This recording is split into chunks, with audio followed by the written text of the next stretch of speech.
நாம கேட்டது போல சுவாதீனமாக இனியுள்ள நாட்களில் ஆராதிக்க முடியாது. கூடி போனால் ஒரு 1.25 வருடம், அடுத்த வருடம் 24 மே வரைக்கும் ஆராதிக்கலாம். அதுக்கு பிறகு பெரிய பிரச்சனையாகும், பெரிய லாக்டவுன். அது வைரஸினால் உள்ள லாக்டவுன் அல்ல, மற்ற பல விதத்தில். அதெல்லாம் இப்ப சொல்ல நேரமும் இல்லை, சொல்லவும் கூடாது. தேவனுக்கு மகிமை. உங்களுக்கு அநேகருக்கு தெரியும், 24 மே மாதத்தில் நம்முடைய பார்லிமெண்ட் எலெக்ஷன். இந்த மாதத்தில் 27ஆம் தேதி திரிபுரா, நாகாலாந்து, மணிப்பூர் பகுதியில் எலெக்ஷன். நாகாலாந்து சைடில் பார்த்தீங்களா, எல்லா எலெக்ஷன்ஸும். ஆனபடியினால் இந்த எலெக்ஷனுக்காக ஜெபியுங்கள். உண்மையான ஓட்டு போட்டு உண்மையான மக்கள் வர வேண்டும். விசேஷமாக 24 மே மாதத்தில் நம்முடைய எம்பி எலெக்ஷன், பார்லிமெண்டரி எலெக்ஷன். அந்த எலெக்ஷனுக்காக கரங்களை உயர்த்தி ஸ்தோத்திரம் பண்ணுவோம்.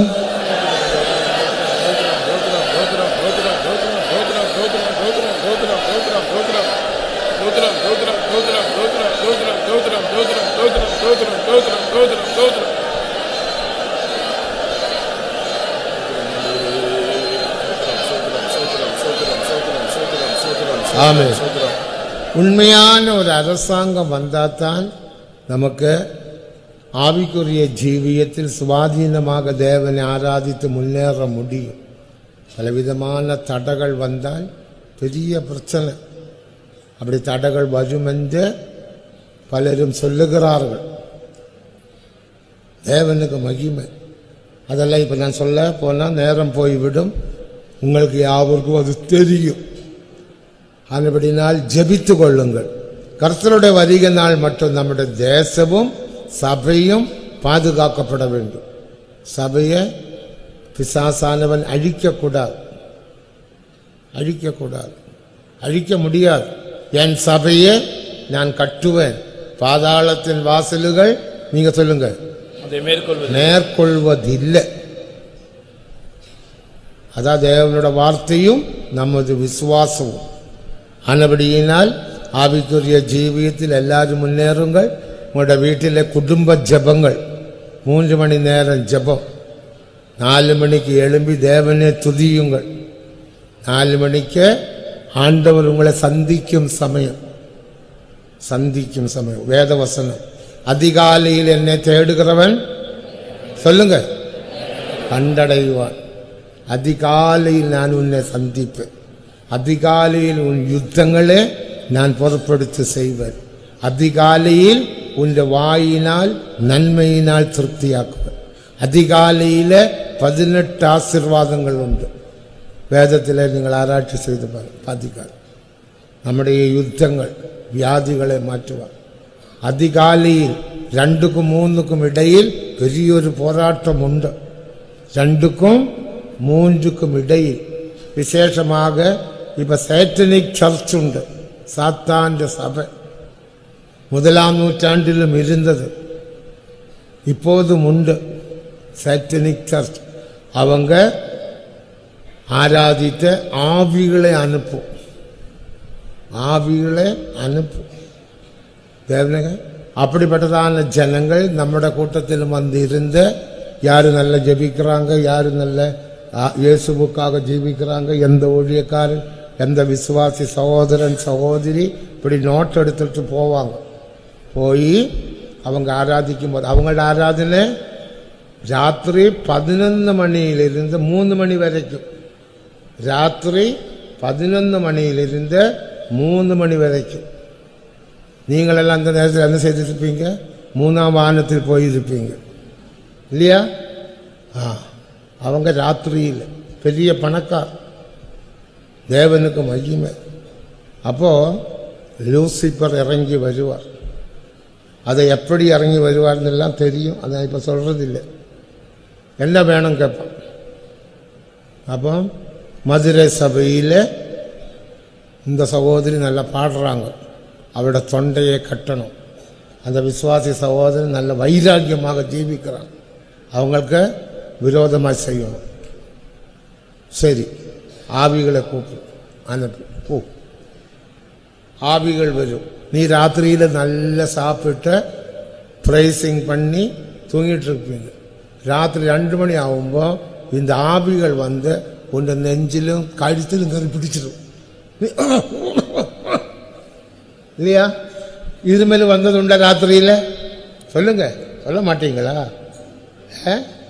உண்டு. அவன் நெஞ்சில் அமக்கும்.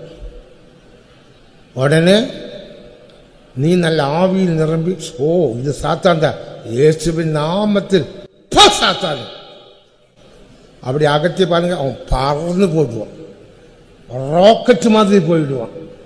அதனால தான் எப்போதும் ஆவியில் இருக்கணும். விளங்குதா? எப்போதும் சொல்லுங்க, ஆவியில் இருக்கணும். அதுதான் ரோமர் 12ஆம் அதிகாரம் 16ஆம் வசனத்தில் ஆவியில் அனலாயிருங்கள், ஆவியை அவித்து போடாதீர்கள், ஆவியின் அபிஷேகத்தில் நிரம்புங்கள். அதான் ஆண்டவர் நம்மை உற்சாகப்படுத்தினார். இதெல்லாம் களி விளையாட்டல்ல, பிரயாசமா எடுக்காதீங்க, அலட்சியம் பண்ணாதீங்க. ராத்திரியில் அந்த ஆவிகள் வரும். அப்ப நீங்க ராத்திரியில் தேவன் உங்களோட தூக்கத்தை கலைக்கும். தூக்கம் வராது.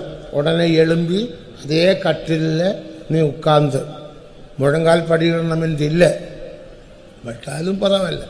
சோத்திரம் சோத்திரம் சோத்திரம் சோத்திரம் சோத்திரம் சொல்லுங்க.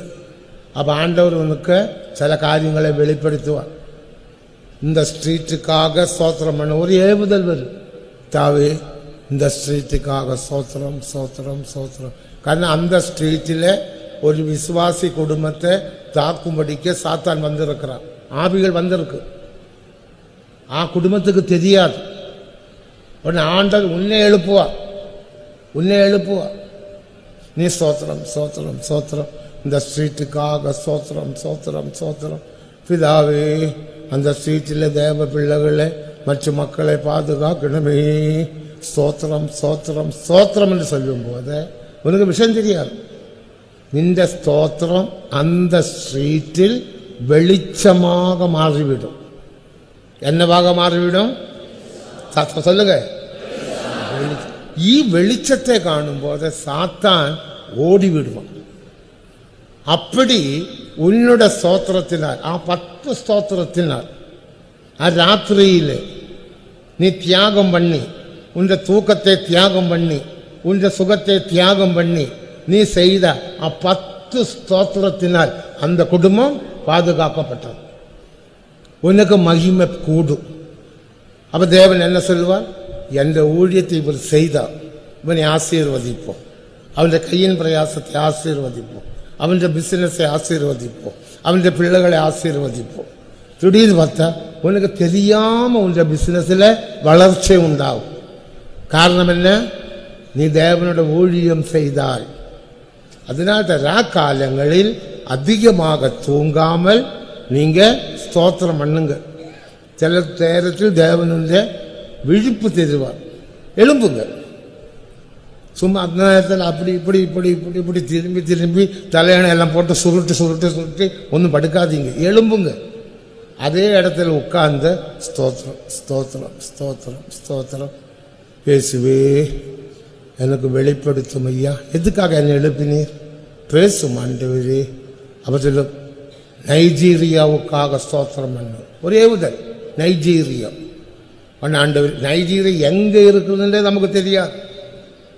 ஒரு ஏவுதல், உனக்கு ஏவுதல் வரும். நைஜீரியாவுக்காக ஸ்தோத்திரம் ஸ்தோத்திரம் ஸ்தோத்திரம்.